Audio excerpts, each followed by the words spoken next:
Los temas de agenda en voz de los expertos. Mesa de análisis en presencia universitaria.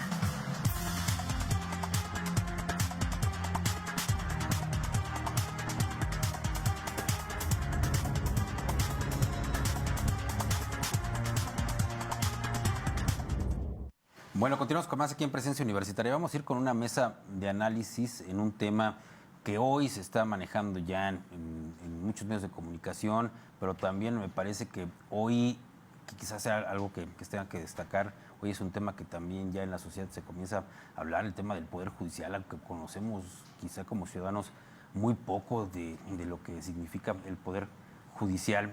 Pues creo que tendremos, a partir de ahora, si es que se dé esta reforma, pues tendremos que comenzar a conocer más de qué es el Poder Judicial, qué son los magistrados, qué son los jueces, e incluso pues hoy tendremos que conocerlos como figuras públicas por los que tendremos que votar en algún momento si es que se dé esta reforma. Pero antes tiene que venir todo el análisis sobre lo que significa esta reforma, y si queremos la reforma, no sé si el análisis vaya a tener un impacto en las decisiones que se tomen ya políticamente, pero pues sí vendrá por lo menos este periodo de análisis en el cual pues también aquí lo vamos a estar realizando, por supuesto, y para esto hoy nos acompañan tres personas expertas en temas jurídicos, a quienes ya conocemos, todos ellos parte de la Universidad Autónoma de Querétaro, investigadores académicos de la universidad, con quienes vamos a platicar de este tema de la reforma al Poder Judicial. Le damos primero la bienvenida a la doctora Carla Mariscal, coordinadora del doctorado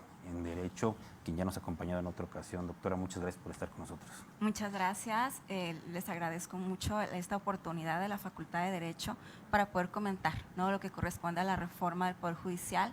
Creo que es un tema muy trascendente y que toda la sociedad tiene que estar informada. Gracias. Gracias, doctora. También está con nosotros, soy el doctor Pedro Morales Zavala, profesor de Derechos Humanos y Ética, también de la Facultad de Derecho de la Universidad. Doctor, gracias por estar con nosotros. Muchísimas gracias y un honor estar aquí en este auditorio y pues ahora sí que dispuesto a poder contribuir en un análisis que pueda permitirnos conocer el trasfondo de esta reforma. También está con nosotros el doctor Luis Eusebio Avendaño González, investigador también de la Facultad de Derecho. Doctor, gracias por estar con nosotros. Gracias, le agradezco, muy buenos días. Y bueno, vamos a comenzar platicando, pues primero me parece de en qué va esta reforma, ¿no? ¿Cuáles son los puntos más importantes de la reforma? ¿Qué significado tiene? Si gusta, doctora, primero explicarnos qué es esta reforma. Bien, bueno, como ya conocemos, recientemente se ha dado un paquete, ¿no?, de probables reformas a la Constitución que han sido discutidas ya por el Senado y bueno, están en ese proceso de gestación. Dentro de ellas, una de las más importantes es lo que corresponde al Poder Judicial, ¿no? Y esencialmente me parece que son 4 áreas las que se vienen tocando. Primero, se plantea una nueva integración de la Suprema Corte de Justicia de la Nación, también nuevas reglas en materia procesal, sobre todo en el caso de amparo y suspensión, ¿no? En los tiempos también, ¿no?, de resolución de algunos asuntos. También se plantea, bueno, la sustitución del Consejo de la Judicatura Federal por una nueva forma compuesta por 2 elementos, el órgano administrativo judicial y el Tribunal Disciplinario Judicial, y finalmente pues la elección popular de jueces, magistrados y ministros. Me parece que es hablar de una gran transformación de todo el Poder Judicial en nuestro país. Y antes de esta reforma, digamos, ha habido comentarios acerca de que el hecho de que se pudiera implementar habla de un mayor abuso o presencia del poder en este caso. ¿A qué se referiría eso? Bueno, precisamente este es uno de los aspectos que se presume desde el punto de vista del discurso político. Hay que ver el contexto en el cual se hizo esta propuesta. Es un momento preelectoral en el cual, pues, de alguna manera se presenta con el propósito, por un lado, de generar agenda para un partido político, y desde luego la oposición pues iba a argumentar todo lo que pudiera beneficiar a su plataforma electoral de estos partidos políticos. Sin embargo, ya en un análisis concienzudo y analítico, en realidad no vemos que haya una intervención de uno de los poderes, porque incluso para la renovación de los ministros de la Suprema Corte de Justicia se presenta una propuesta de parte del presidente de la República, pero también se le permite a las cámaras que hagan propuestas e incluso a la Suprema Corte de Justicia para que en su momento haya candidatos que estén dispuestos a presentar incluso un plan de trabajo para que se tenga el propósito de que sean elegidos por parte de la sociedad. Entonces, aquí hay dos elementos. Primero, las propuestas que provienen de diferentes poderes y, por otro lado, el tema de la elección que se está proponiendo para el caso de los ministros. También se habla de la elección para el caso de jueces de distrito y de magistrados. Entonces, realmente el hecho de que sea propuesta de diferentes poderes y por otro lado que sean electos popularmente, esto impide que haya una intervención directa. De hecho, aquí lo que podría filtrar la intromisión de algún poder al seno del Poder Judicial es precisamente la elección popular. Así es como lo vemos. Que es algo novedoso, es algo nuevo, es más, es casi inédito porque vemos que no hay países en el mundo que sigan este modelo. Por ahí está el caso de Perú y algunos esfuerzos por ahí, por ejemplo, en Suecia, pero realmente no existe una experiencia en este sentido. Entonces, desde luego que los cambios generan ciertas dudas y eso me parece que es lo que está sucediendo con esta propuesta de reforma. Ahora, doctor Avendaño, y estamos ya hablando, dando por entendido que todos saben que es el Poder Judicial. ¿Pero cuál es la importancia del Poder Judicial? ¿Por qué tanto se está hablando? ¿Por qué incluso el que se hable de una reforma al Poder Judicial hoy, algunos han señalado, pues nos ha llevado a esta situación de crisis, entre comillas, del peso, ¿no? Porque que hay un aumento en el precio del dólar? Doctor, ¿qué importancia hay del Poder Judicial? ¿Por qué es tan importante para el país hablar del Poder Judicial? Gracias, muy buenos días. En una teoría tradicional del principio de división de poderes, esto nos llevaría a pensar que el poder de un Estado se materializa y se divide para su ejercicio en tres grandes apartados: un apartado ejecutivo, un apartado legislativo y un apartado judicial. ¿Qué implica las funciones del Poder Judicial? Las funciones del Poder Judicial implica que todos los ciudadanos acudan ante un tribunal, ante un Poder Judicial organizado, judicial o materialmente administrativo, a que se les haga justicia. Es una realidad que el Poder Judicial se ha convertido en un agente de contención social. ¿Qué significa esto? Que el gran solutor de las controversias de todos los días lo es el Poder Judicial, a nivel de lo local o a nivel justicia federal. ¿Qué significa esto? Divorcios, contratos, arrendamientos, pagarés y por supuesto la justicia elitista, que significa las controversias, las acciones y el juicio de amparo. Pero es una realidad que el grueso de las personas acuden a solucionar sus controversias, ya sea a través de medios alternos de solución de conflictos o bien ante un tribunal, precisamente a estos aparatos de contención de justicia.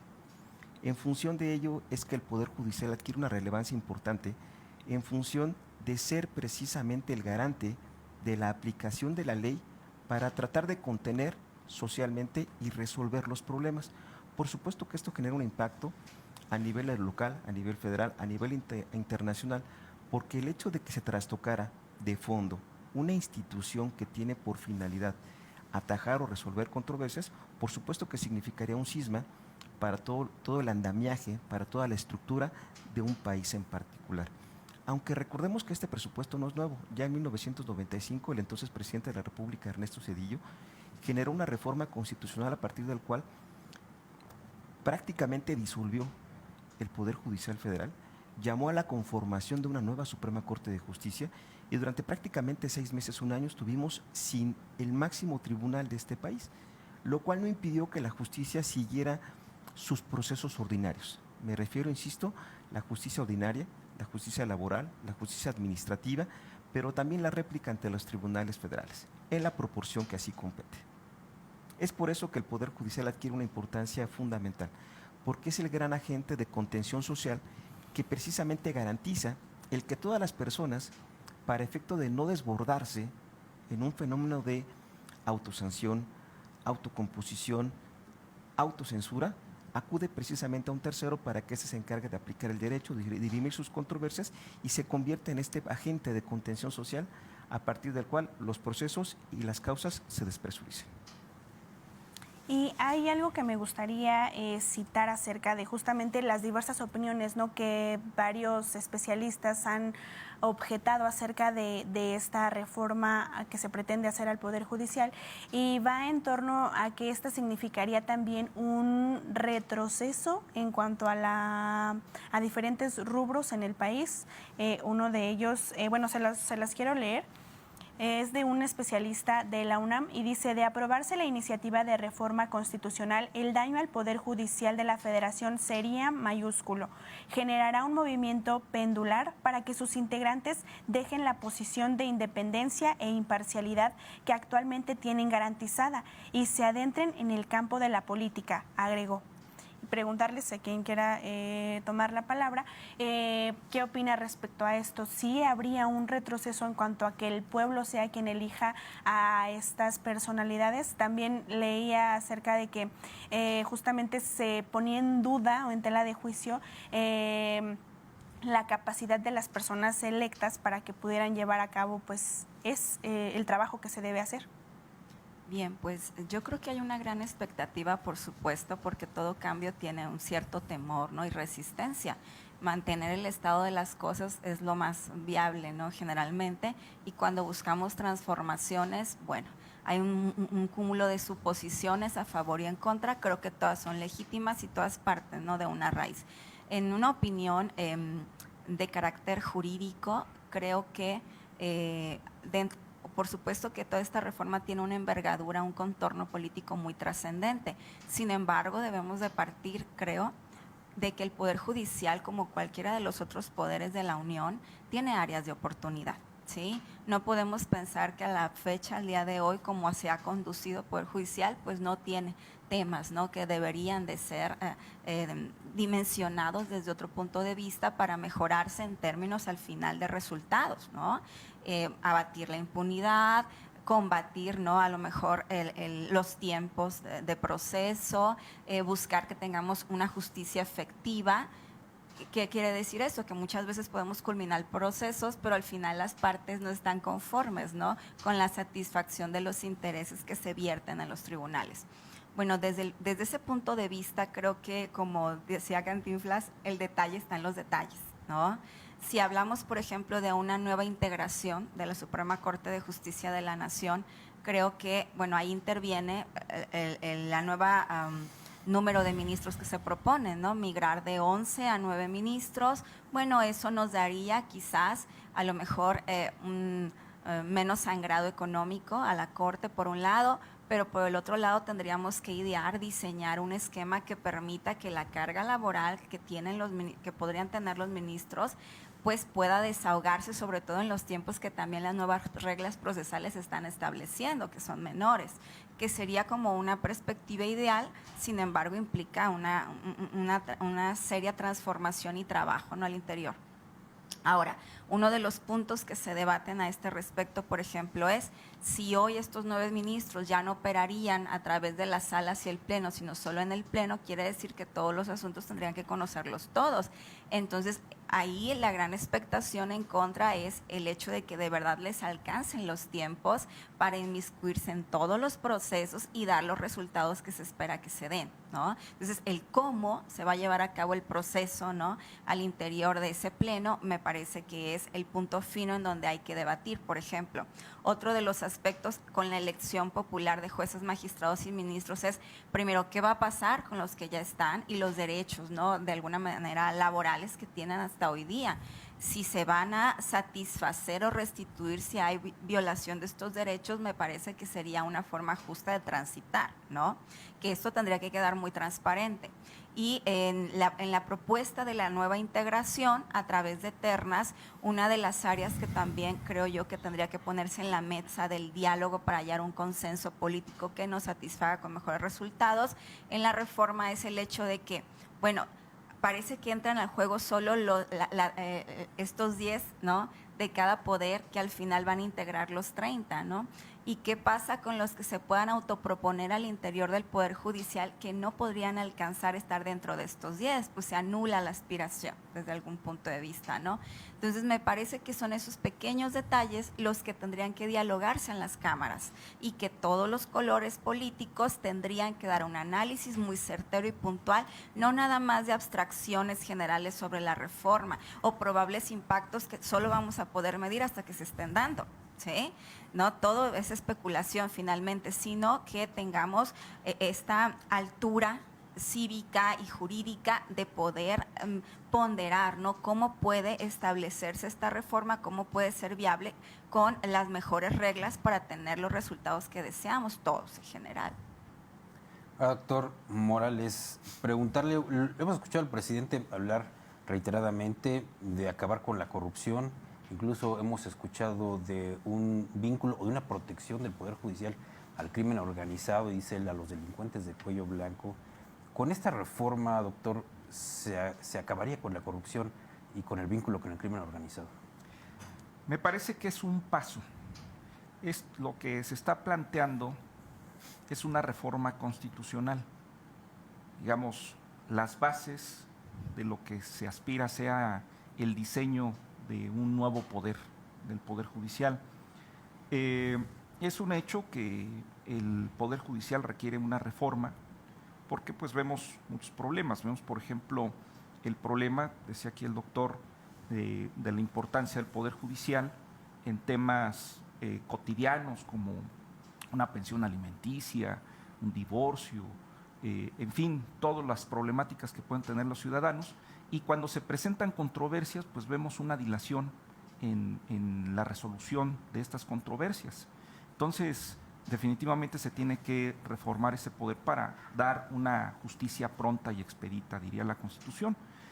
Por otro lado, tenemos el tema de la corrupción, el gran problema de que cuando resuelve un juez, finalmente el juez no hay forma actual, eso es algo que sucede en la actualidad, no hay forma de poder revisar el actuar legal y ético de los jueces, porque pues de alguna manera pues hay una protección para garantizar la independencia y la autonomía que deben tener los jueces.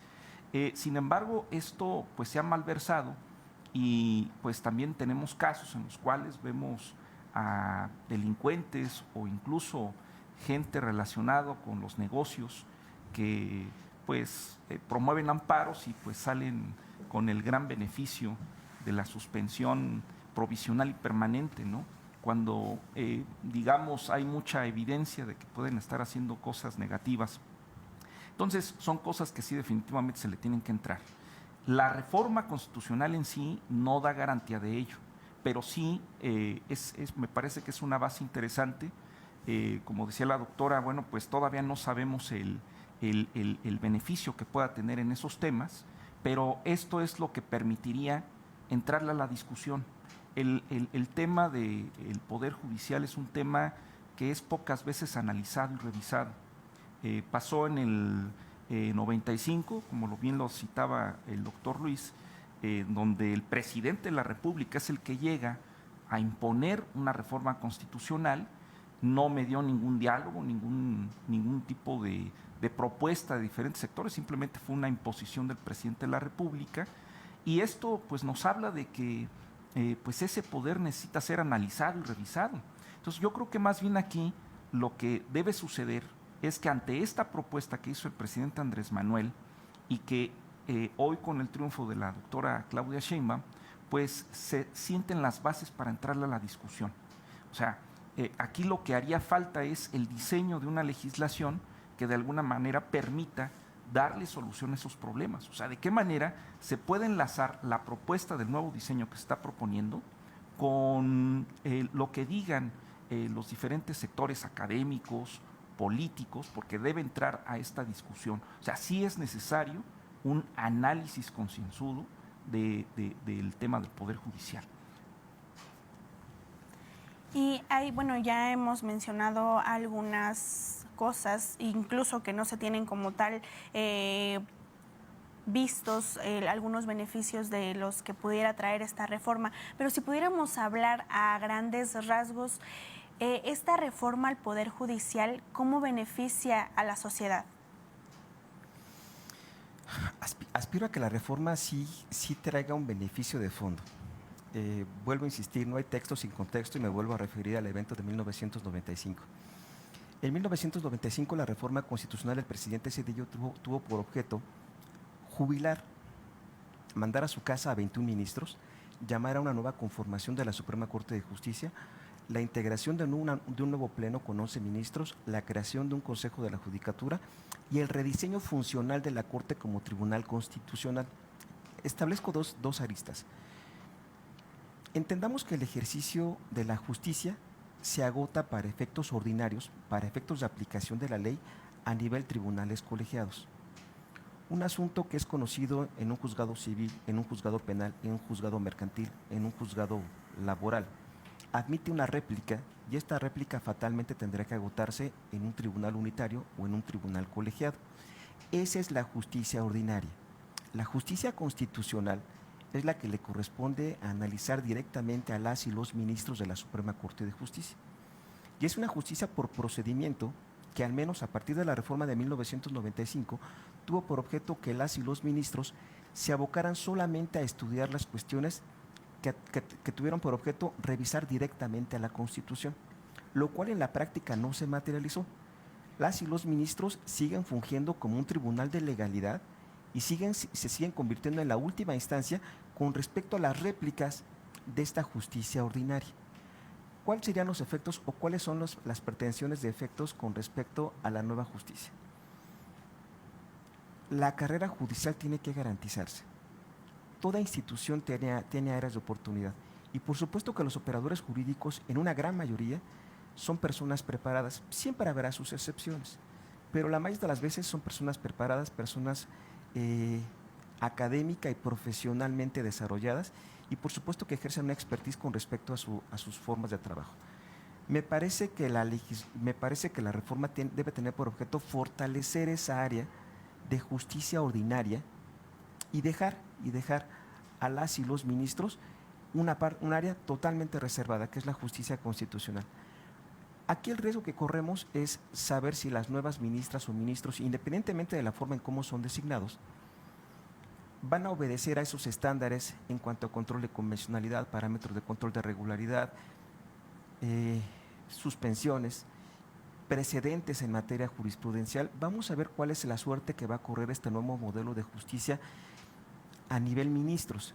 Pero la justicia ordinaria, la justicia de todos los días, la justicia de la cual la gente acude a los tribunales a demandar la aplicación de un derecho, me parece que tiene que eficientarse aún más y tiene que descansar en las áreas y en los niveles que así compete. Insisto, tribunales colegiados, tribunales unitarios. Esa es la parte que hay que fortalecer, porque solamente una parte muy pequeña, muy representativa, es la que logra migrar de estos tribunales a la Suprema Corte de Justicia. Y la Suprema Corte de Justicia es quien diseña políticas públicas en materia de justicia para asuntos civiles, mercantiles, laborales, administrativos. Me parece, vuelvo a insistir, que la justicia que se tiene que fortalecer es la justicia que escalafonaria o meritocráticamente descansa hasta tribunales unitarios o tribunales colegiados. Igual circunstancia obedecería a nivel del local. ¿Cuál es la justicia que tiene que privilegiar? La justicia de juzgados, definitivamente. Ahora, doctora, hablando sobre la elección, ¿a quién alcanzaría esta elección, este ejercicio que se hará? ¿Quiénes serán elegidos? ¿En qué momento se está pensando que se van a elegir? ¿Mediante qué formato? Explíquenos un poco sobre el tema de la elección. Sí, bueno, de manera general, hoy se está planteando una fórmula de una integración de 30 propuestas, en donde 10 provengan del Poder Ejecutivo, otras 10 del Congreso de la Unión, 5 de la Cámara de Diputados, 5 de la Cámara de Senadores y 10 más del propio Poder Judicial. Se habla de una elección popular en los tiempos de la elección tradicional de otras figuras que tenemos para elegir, sobre todo Poder Legislativo y Ejecutivo. Y en esto hay una gran crítica. Primero, en que solo sean 30 los probables elegibles, Es decir, si dentro del Poder Judicial, porque se pueden autoproponer, habría más personas formadas, con trascendencia, etcétera, que quisieran, pues solamente 10 son los que puede proponer Poder Judicial. Entonces, estamos hablando de que se coacta con esta fórmula quizás la propuesta legítima que pudiera haber de más número de candidatos. Por otro lado, se establece también un peligro en el que sean los mismos tiempos de otro tipo de elección, porque obviamente tiene un contorno político, tanto la elección, en este caso el Poder Legislativo como Ejecutivo y ahora Judicial. Sin embargo, bueno, el rol, como señalaban mis compañeros del Poder Judicial, tiene una naturaleza que a mí me parece implica un análisis distinto a lo que la ciudadanía está acostumbrada. ¿Sí?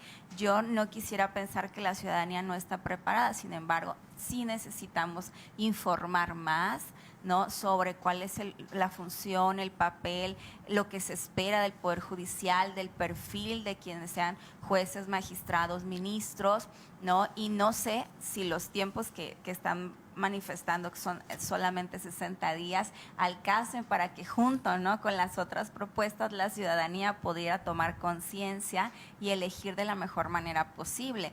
Hay algunos que hablan de hacerlo en una etapa distinta por esta connotación. Y no me parece descabellado, sobre todo en el primer ejercicio, ¿no?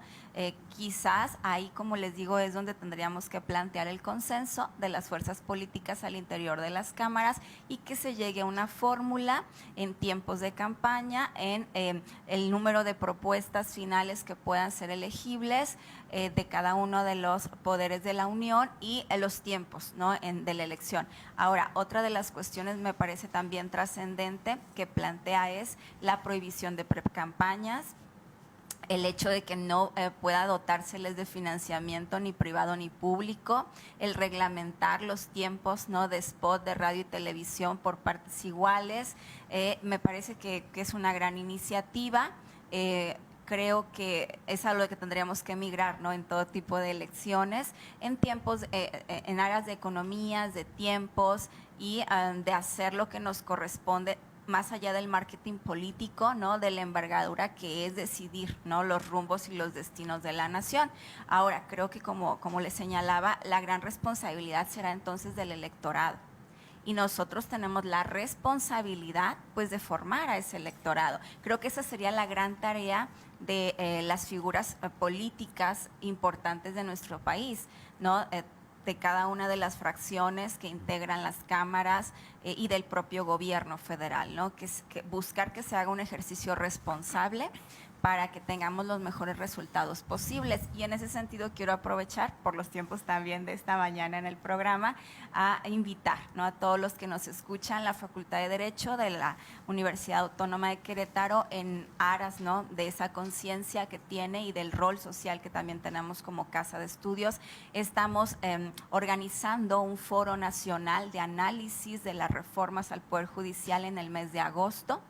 Posteriormente vendremos junto con nuestro director, el doctor Edgar Pérez González, a dar los detalles, ¿no?, de este evento. Serán 8 mesas de análisis con cada punto de los que están planteando estas reformas y creo que eso es lo que tenemos que hacer, ¿no?, al final de cuentas. Excelente, doctora. Se nos está terminando el tiempo, lo dejamos como conclusión. Ajá. Esta parte. Vamos con la conclusión de los doctores.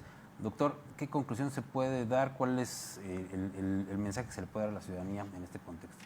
Pues yo creo que el primero es que la ciudadanía sea partícipe de esto, porque finalmente se trata de un proyecto donde de lo que se trata es en mucho que la ciudadanía sea partícipe para que pueda incluso elegir por los ministros para el caso que esto sea aprobado. Me parece que sí hay un perfil hacia que se contribuya a la eliminación de la corrupción, a partir de lo que se decía hace un momento. A lo mejor no termina con la corrupción, pero sí es una base importante. Hay un tribunal de responsabilidades que pretendería el juzgar a los jueces que no hagan bien su trabajo. Eso me parece que es algo importante. De lo que se trata entonces también es que sea un poder que tenga órganos que tengan plena confianza. Todas las instituciones democráticas deben gozar de plena legitimidad, porque eso habla de que son instituciones que la gente les tiene confianza. Entonces, por eso es importante la participación de la ciudadanía. Entonces, a partir de estas convocatorias, es bueno que se entere de lo que está por venir en esta reforma. Doctora Avendaño, ¿alguna conclusión, por favor? Gracias. Aspiro a que la reforma constitucional fortalezca la carrera judicial en las áreas que así corresponda y que la definición de las y los nuevos perfiles de las y los ministros cumpla la función que así compete. Es decir, una es la justicia ordinaria, la justicia de todos los días, y otra es la justicia política, la justicia constitucional. Y la justicia política tendrá que correr los canales políticos y la justicia ordinaria tendrá que fortalecerse invariablemente de acuerdo a los perfiles que todos los días trabajan para ello. Muchas gracias a los tres por estar con Gracias. nosotros. Esperaremos el debate en agosto, porque en septiembre viene la votación seguramente ya en la legislatura. Entonces, pues muchas gracias a los tres por estar con nosotros. Gracias a la doctora Carla Mariscal, gracias al doctor Pedro Morales, gracias al doctor Avendaño por estar con nosotros. Gracias, buenos días. Muy amable, Gracias. gracias. Con permiso.